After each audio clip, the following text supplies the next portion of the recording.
Welcome, everybody, to another episode of the Ripple Intent Podcast. I am one of your hosts, Kyle Majchrowski, and with me, as always, is Jon Grant. Jon, please say hi.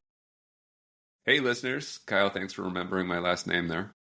Absolutely. Every once in a while, I get it right. It helps that it's on the screen, so I had a little bit of help there. Here at Ripple Intent on the podcast, we take forward the nonprofit mission of Ripple Intent, which is to help people become better people, better teammates, and better leaders.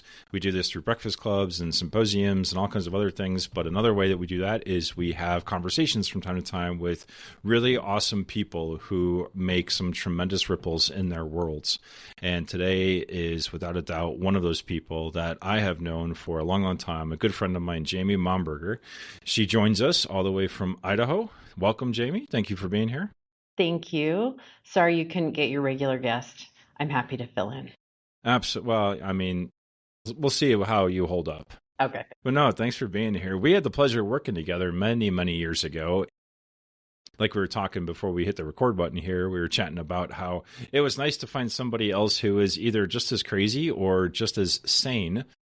But we definitely clicked and took on a lot of large challenges, organizationally, culturally, leadership, you name it, together. Then we went our separate ways and have stayed connected throughout the years. And just awesome to have you here. Thank you for being here.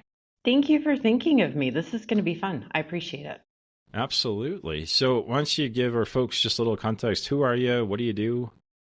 Yeah, so my name's Jami Momberger. I am currently the Senior Director of Patient Experience here at St. Luke's in Boise, Idaho. I fell into this work almost 20 years ago. I'm an attorney by background and had two kids way too close together. So I stayed home for a couple of 18 months with them, and then I needed somebody to tap me out. I needed to be a better mom, which meant I needed to go back to work, and kind of fell into healthcare. And I'm so glad I did. That helped me fulfill my bucket, which is I need to interact with people every day who are doing meaningful work, because I need to feel like I'm doing meaningful work.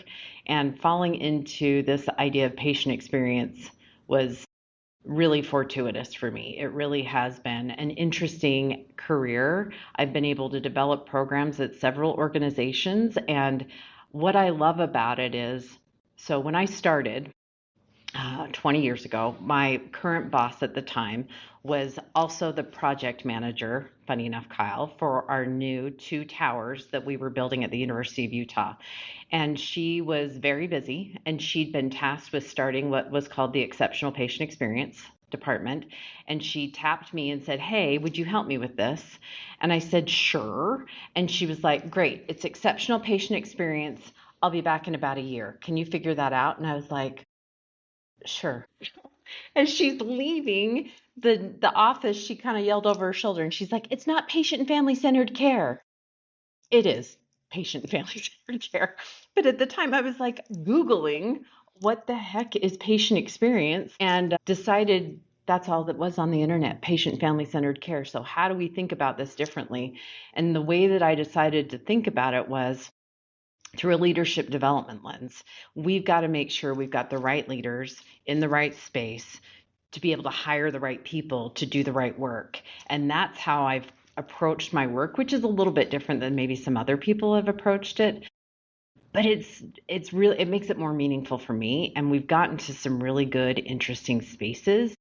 And it helps us keep a lens on the people that are doing the work, not just the people that are impacted by the care that they receive.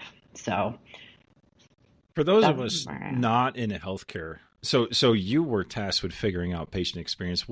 How do you define patient experience? What does that mean to anyone? What is patient experience? So for whatever reason, I've always been hesitant to actually define it.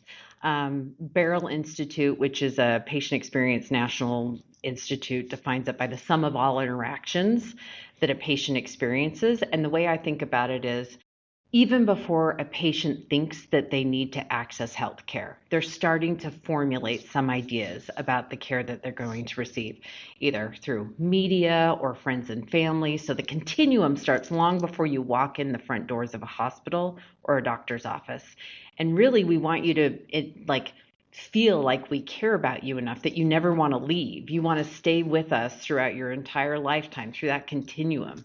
And so it's all of those little interactions. It's all the ways that we interact with people. It's, personal interactions. It's digital interactions. It's, wayfinding, all of these things. That's the reason I love this work so much, is it's so horizontal across healthcare, and you don't get a lot of opportunities to be able to work with and influence people across an organization like that. And I think that's why I've loved it so much. And making sure that people feel seen, heard, and deeply cared for when they're in our, what's the right word for it, but when they've trusted us enough to help keep them safe physically and emotionally. That's an important thing. So let me ask you this then. This because when you're describing that, what I started thinking about was like, if I go to Disney World, from my initial ramp up, now as a parent, it's a very different experience than as a kid. But as a parent, I'm ramping up and building up the anxiety and trying to plan and do all that stuff to go there. Then I go there. And when you say patient experience, it's like the guest experience, from the shuttle bus to the ticket taker to the rides, the food, the restrooms, all that stuff, all the interactions with all the people and the physical places, from before I get there to how I feel after I get home. Is that, but the emotional piece that you're describing, it's obviously a lot less serious than when you're going for healthcare. But is that a way to articulate what the patient experience? Similar, except we do it with all of humanity in all forms, from tragedy to, some of the most beautiful experiences that you can have. True. But no matter, I usually don't take my clothes off at Disney. Not often. It's fair. It's like when you go and you meet a provider for the first time, and the first thing they say is, "Can you take your clothes off?" And you're thinking, "You haven't bought me a drink yet." So like, there are a little bit of a different way we think about it. The other thing about Disney World, which is kind of similar, is you give them so much more money than you ever anticipated. And the same is true for healthcare, right? That's very true. Fair. That's a very, very true statement. So that alone, so when you go into Disney, you're like, oh, I'm going to be smart, I'm going to be intentional. But when you go into healthcare, you don't have that. Usually you're like, I'm going to lose a lot of money no matter what I do. No matter how smart I try to be, it's going to be really expensive. So, and you choose not to go to Disney World. At times, you should not choose to not get health care, but people do because they're worried about the finance piece of it. So your job for the last couple decades has been trying to make the healthcare experience by somebody, whether it's a patient or a family member, or whoever, you want to make their experience, I don't want to say less painful, but less anxiety driven. You want to make it a good experience, a net positive. And overall, when they're done, they're like, okay. Yeah. One of the things that I think about early on, people talked about patient satisfaction a lot. And that was nails on a chalkboard to me. And I finally, Fred Lee, who actually wrote If Disney Ran Your Hospital, does a great job of explaining this. But before I'd even heard that spiel, I had a story that helped me come to terms with it, which is, when I was working, we had a family, this cute couple that was at our fertility clinic, and they'd struggled for years to get pregnant, and they finally did. It was so great, right? So exciting. Mom's out running errands. She's about 7 months pregnant, and she gets in a terrible car crash. Engine block, ends up in the passenger compartment. Not good. They fly her up to the hospital. She's in surgery. In the meantime, they get a hold of her husband, who's at work, and his life is now crashing around him. He runs up to the hospital. But before he's able to get there, they're in emergency C-section, and she has the baby, and she's out. And they know that she's never going to meet her baby because her baby didn't make it. And they had a bereavement program, and in that moment, they were empathetic enough to know that she was never going to have that moment. So they dressed the baby up, put it in a cute little outfit, and took pictures with the baby, with mom, in the OR. And then when dad got there, they let him carry that baby around for as long as he could and needed to grieve through that process. Mom was in a medically induced coma for a while. And when she woke up and finally left the hospital, they actually stopped me on their way out the door and said, "This has been the worst thing that's ever happened to us. And all of you have made it an amazing experience." And that's the difference. They did not leave satisfied. Not one thing about that was satisfying, but they left in a way that made them know that we cared about them. And that experience was something they'd remember in a positive way for the rest of their lives. And that's the difference for me. It's not about, nobody goes into healthcare or goes to their doctor to be satisfied, but that experience is going to happen regardless. And it's on us to be able to be very intentional and design the right impact for all of our patients so they walk away in a way that they feel like they got what they needed, but they also know that we cared about them in a very real way. So, I mean, gosh, that story is heartbreaking and heartwarming Yeah. all at the same time, right? Like, and that kind of thing, obviously, it's so impactful to the patients, the family, but that's impactful on the team members, the staff who were involved in that situation too. So you kind of shared a little bit in our prep about some of the values, right, that you're sort of instilling in the program, the process. Okay, let's head down that path, like a Yeah. little bit more about why, how you're sort of changing this model around patient experience. Yeah. So here, when I got to St. Luke's in Boise about a year ago, they were like, "Hey, your department's called Care Experience." And I was like, "What does that even mean to anybody?" So I started asking around. I was like, "What does it mean to you? What does it mean to you?" And no one could give me any kind of meaningful answer. In fact, people didn't feel very positively about it. So I was like, okay, we got to think about how we're framing this for ourselves and for other people. And so we started talking about how do we want to even talk about this, and came up with humanizing healthcare. And humanizing healthcare isn't just about patient experience. It's not just about our patients, their families, and their caregivers. It's about each other. How do we all come in a way that it brings more humanity to the processes and the systems that we have? So to do that, we took pieces of trauma-informed care and Ted Lasso, because that made sense, and we married them, right? And we came up with this framework around vulnerability matters. And if you're going to focus on vulnerability, focus on building connections. And then being curious, to lean into that helps us keep out of judgment, which we do often in healthcare. It's a super fun thing to do, is judge others, right? So to stay out of judgment, we need to lean into that curiosity, which means we're going to talk less and listen more. One of the most important things we do in healthcare is absolutely try to keep preventable harm to zero. So in order to do that, we have to think about how are we keeping our patients safe? And we've done that for a long time in healthcare, but we often don't think about how do we make sure our patients feel safe when they're with us.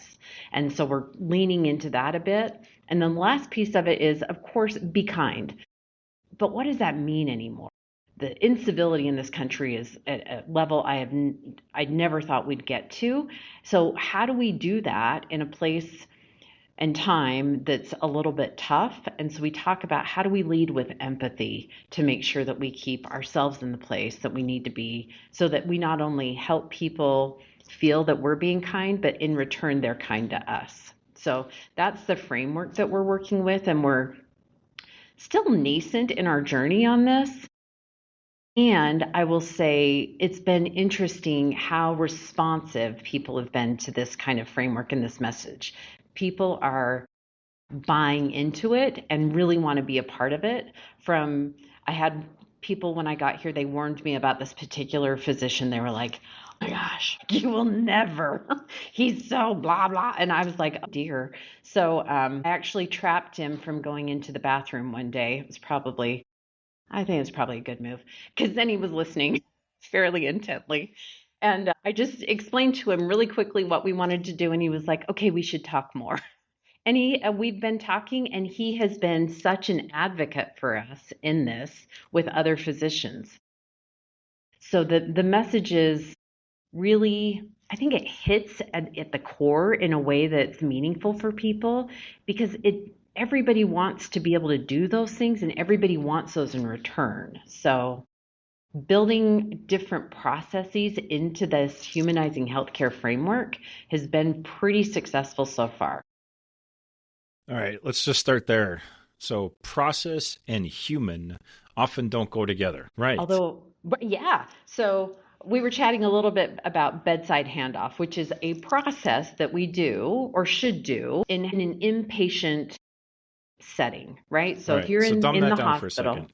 Yeah, dumb that down for somebody. What if you're does in the all that mean? hospital, right? So you're in for surgery or you've got an illness or whatever, you find yourself in the hospital. At every shift change, nurses should come in and do a handoff, right? Like transition the care from one nurse to another.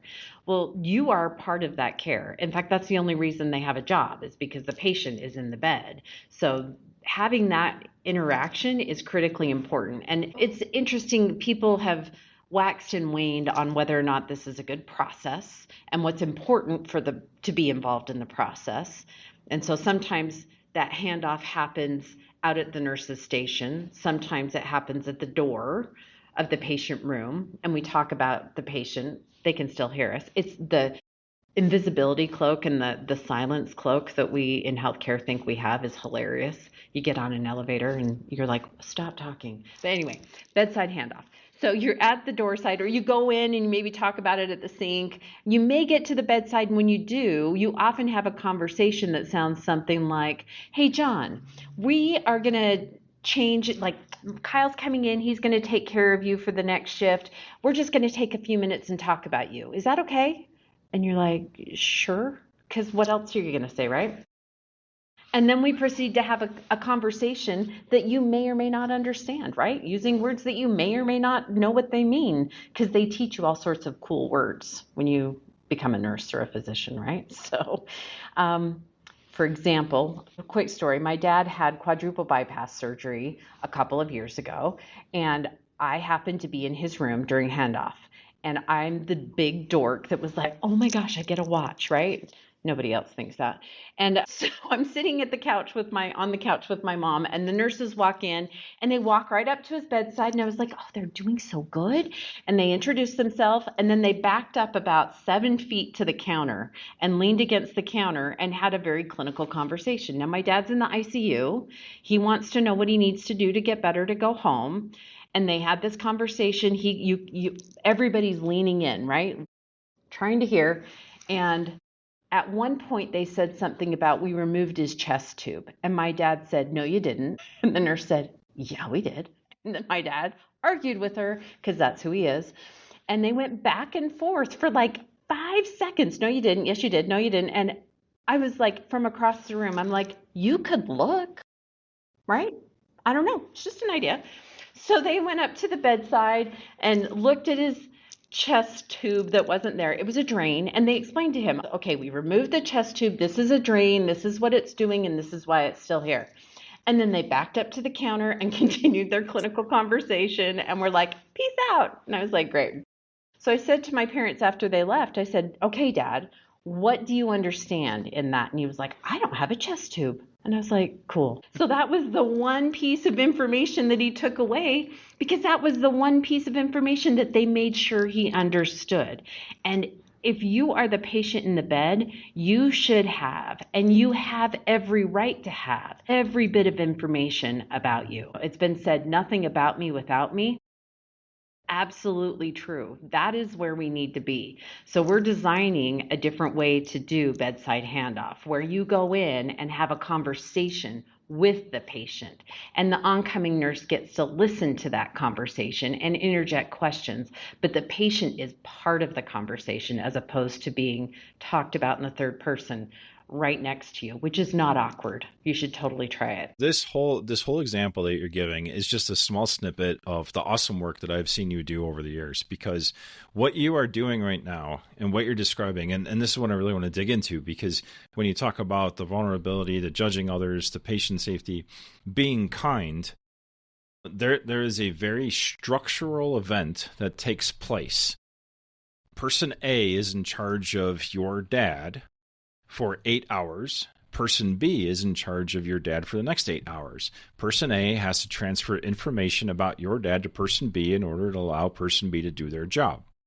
What you're saying, and that is it. That is the process. Make sure that whatever B needs from A is communicated. However you guys do that, if it's leaning up against a counter, if it's at the nurse's station, if it in the hallway, in the elevator, whatever. But the process is make sure they're prepared and you transfer all the right info. What you're saying is let's take that very technical process and not just involve the patient, but let's make it a person A, person B plus patient experience or process that starts with kindness. Yeah. God, and people got connection. to be like, are you kidding me? I got to talk to the patient? You want me to bring the patient into my business? And that is exactly what happens. Nurses completely, you could just see, for example, Kyle and I worked with somebody at Pacific in Northwest. Oregon a long time ago who was a very contextual thinker, right? Like I said something to him once that I said, I know your brain is made of Legos and I can start to see them popping out of your brain right now, right? That's the visual that I have with nurses. Sometimes when we bring this stuff up, like you can just see that like the synapses is like, no. This is no. And that's what happens until you get them to try it and it feels better. That connectivity with people feels good, feels authentic, feels genuine. And they start to realize they actually get better information when they do that. Patients withhold information all the time unless they trust you. And that trust is born out of connection. And if we don't do that, people will often say, no, I'm fine. When really their pain level may be at a 7 or 8, but they don't want to bug you because they don't know that you won't ignore them or, they're worried about whatever will come out of that. So trust is huge. And this handoff is just one of the key ways to start to get us to build that trust in a meaningful way. So how are you seeing this transition happen, right? Like the impact on the staff. So you're seeing them start to like flash, some lights pop in, and they're getting the process. But I'm curious then, what are you hearing that they're internalizing, and how is this actually impacting the coworkers? Yeah. So a couple of things. One thing that happens when you don't have a conversation with the patient, sometimes you have it outside the door, and it's that judgment piece. Oh my gosh, Kyle last night sucked my soul. Good luck with that. And they say stuff like that. And then John's like, okay, this is going to be a great day, right? So you kind of like it starts to wear on you and you haven't even met Kyle. And maybe Kyle and you would have hit it off, but now you walk in with this prejudgmental idea about who he is and what you're going to do, what kind of day you're going to have. So that has removed some of that, which has really made a difference in the positivity on the units. Another thing is some of the time, like when you go in and you do a handoff at the nurse's station and then you go in and do introductions and there are a lot of questions, instead of just having that conversation in the room, it ends up that you spend more time. So nurses are, working overtime and not getting out on time. And now we had a conversation with one of the units that tried this a couple of months ago and they were not excited to try. And yet it's been almost 6 months, and we went back and talked to them and they were like, we will never go back for so many different reasons, right? The positivity on the unit is better. They get out of work on time and they have better relationships with their patients. Why wouldn't you want any one of those things, let alone all of those things? So it really is impacting the mental and emotional load that those nurses are carrying. One of the other interesting things is, civility in healthcare is really, we've struggled the last couple of years. People come in heightened and ready to fight and advocate. And we sometimes misinterpret that and come back and lash out in a way that just escalates instead of de-escalates. And this has helped us be in a better place, see people as humans and understand, they're more empathetic. They're more able to see that I can see that you're just scared as opposed to trying to make my life hard, which has been really helpful. Yeah, no, that's fascinating, right? I mean, so even for some of our listeners who aren't in healthcare, right? I mean, office space is kind of the same thing, right? Our office workers or Yeah. our construction workers, right? It's that idea of, I love where you're going, that approaching the people around you with curiosity to remember that they're humans as well. And there's actually a lot of shared experience, but we tend to tamp it down because we're having a transactional interaction. Yeah. Yeah. We just hired a social worker on our team and I'm so excited about it. And I was talking to her yesterday and she said, when you're interacting with someone and you walk into a situation and you immediately have some kind of emotional reaction and you don't even know where it's coming from. So if you walk in and you suddenly feel scared or suddenly feel frustrated, she said, often that is just you mirroring the emotion from somebody else and you don't even realize it. And I thought that was so powerful. So instead of walking in and being scared, you can say, my goodness, they're scared. And I might be too, but now I'm going to approach that in an entirely different way as opposed to just being reactionary. I can respond, which I kind of loved. And that's one of the things that I want to go forward in this work is making sure that we're super self-aware. That's important for me. I can imagine too, because you talk about judging. I mean, with the nurses, if we go back to the two nurses doing the handoff, we could stereotype those nurses and the way that they process information, the way they build relationships, the way they communicate, all those things, and we can apply that to our processes. But there are nurses who are wired in ways where this is great. Okay, we're bringing a third person to the conversation. Awesome. There are many who are in the field, and hence the stereotype, who are going to go, no, this is not going to work. And that self-awareness of why don't I feel this will work? So starting from a place of not, oh, now I got to do something different. It's more of, what am I naturally more inclined to do? And is this going to be something I can lean into, or is this something I'm going to resist? Like if I'm just doing my job, I say if I'm doing all the things I'm supposed to do as a nurse, I may build some relationships with some patients by accident because we chit chat and it's nice. Most of them may just be, hey, we have our, like John said, we have our transactional interaction. I do this, you do that, we're good, check the box, off we go. Now you're saying, let's make this it's almost force a connection, but we're forcing it through our natural course of business. You have to transfer this information anyway. All I'm asking you to do is transfer it with another person. That's got to cause some change in anxiety to go, well, they're not going to understand what I'm saying. They're not going to understand what we're talking about. I don't have time to spend with the patient.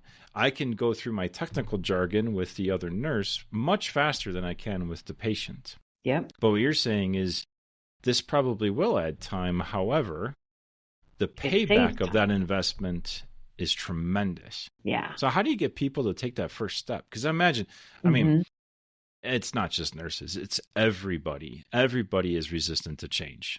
I don't care what you say. No, you're not wrong. Everybody's resistant. And so here you're like, hey, we're going to do something different.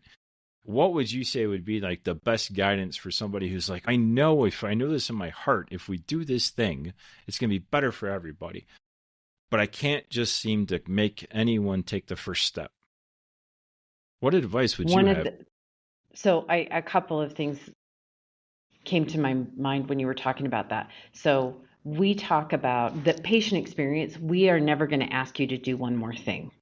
We may ask you to change the how we do something, which is what we're doing with this. We should be doing bedside handoff already, but we're just going to talk about how can we do it a little bit differently, small tweaks to get a big change. And so asking people to lean into those small changes and like try them out, see what happens, helps. Storytelling is huge. Gathering those stories of people that are their colleagues and that they respect and having those people tell the stories, not just me, super impactful. And then the last piece is taking tasks, that's all like you talk about how many rote tasks there are in healthcare, like so many. So how do we take those tasks and turn those tasks into opportunities to build relationships? Keeping people focused in on the relationship building helps so much because it releases endorphins in your head. Like oxytocin starts to flow when you start to connect with people. And so you leave your day feeling better than you did before.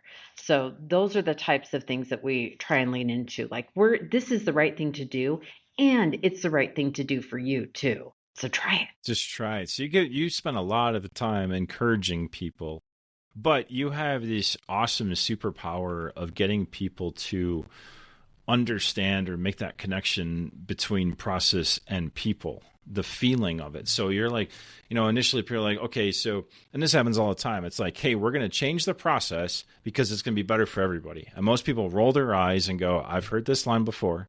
It ain't going to happen. That's not what you're saying. You approach it more of what would the world be like if you felt this way at the end? Or in your case, if you got to go home on time, people are like, that'd be awesome. I just don't see how to make that happen. And you're like, well, let me give you an idea. Maybe, just maybe, if you tried this, you could go home on time. Yeah, I call it Jedi mind tricking. And it's absolutely something we do every single day.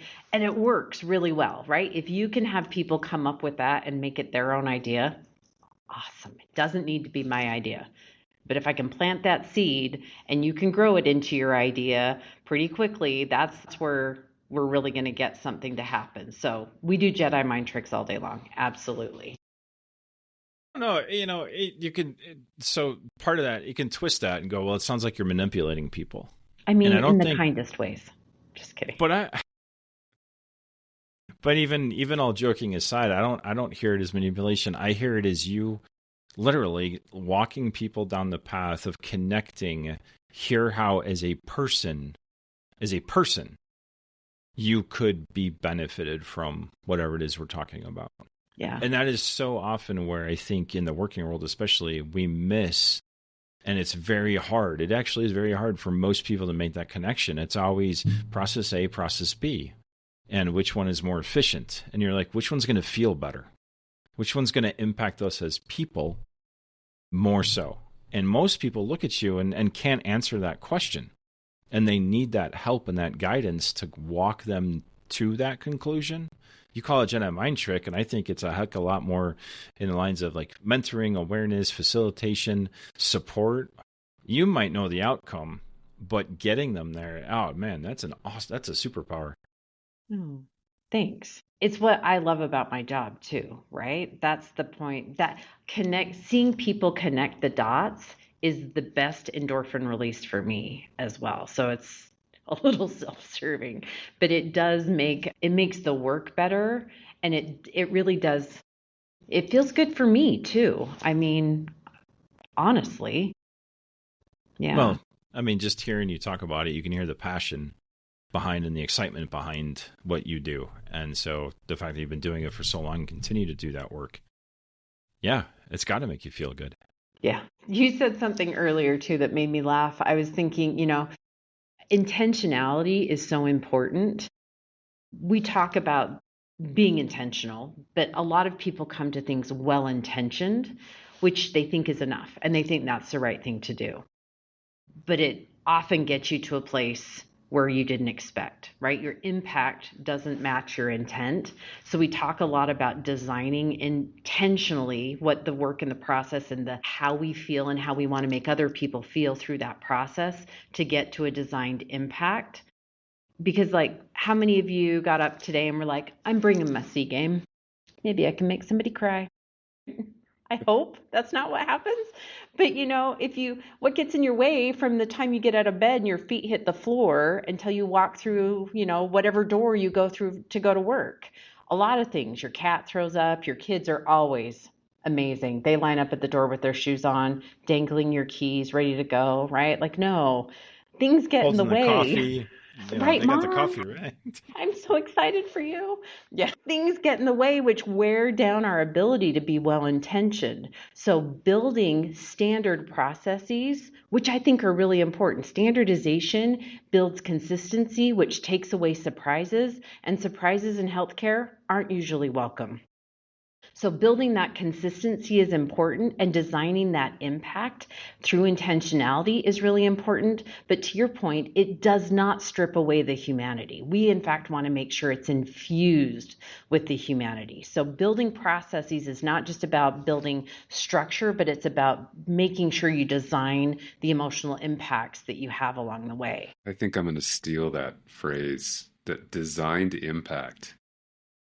That's My gift to you. Thank you. And to all of you listening, feel free to carry that one forward. But it is so true. I mean, the intentionality behind the impact, which is so often swept under the rug, overlooked, or just chalked up to bitching, moaning, complaining, whatever it is, you'll get past this. I remember every time it comes up, well, is it real or are they just complaining? Or are they just, processing the change? They'll get over it and they'll be fine. That's not at all what you're talking about. You can avoid all that because that's the other side of what we're talking about. That has human trauma that goes along with it. Absolutely. And I'm somebody that wants to fail fast, right? Let's not, to your point, let's not drag it out. If we try it and it doesn't work, let's acknowledge that. Let's own up to that and say, what's next? What can we do next? So that it doesn't keep traumatizing people. Yeah, good talk. Well, yeah, so like we've said many times on this program, that's Jon processing. It's usually preceded with a, Right, the hamster got kind of caught, leg got caught in the wheel, and it stopped spinning for a moment, and then he's catching back up. No. So that potential application, I think, of this concept to people in the workplace is the potential is huge, right? It's limitless. And I think one of the things I am hearing from you is that, even in your process, there's not necessarily the end state is not like a finish line that you're running across and then it's done. It's that you're going back, you're building in the small steps. Let's find a way to get there. And the more people who have the light bulb of, oh yeah, this is having a positive impact on me, I can now then go and create my own next goal or design my impact for how I'm going to interact with someone else. And so you're creating these ripples with everyone that gets on board and really takes it to heart. So I think that's where my mind is spinning, right? In terms of the potential for this is enormous. And I love the positive impact that you're having on your people and your patients. Me too. That's what feeds me. Seeing people happy in their work, in their outcomes, in the way that they feel cared for. Yeah, that's where the money is for me. Yeah. Awesome, Jami. I appreciate you being here today. Appreciate you joining us for the conversation and sharing your insights. I really do. People find you on LinkedIn if they want to follow up the conversation or reach out and just pick your brain. And I encourage you to do so. Absolutely. Awesome. Cool. Well, with that, I'm going to have to say we're done with this episode. For those of you listening, if you want to find Jon or I, look us up on LinkedIn. We're at rippleintent.org. Reach out to us at info@rippleintent.org if you want to email us. And if you know anybody who would like to join this conversation or should be a part of this conversation, please put them in touch with us. With that, until next time, thank you again, Jami. Appreciate you being here. And we will see you all on the next podcast. Take care.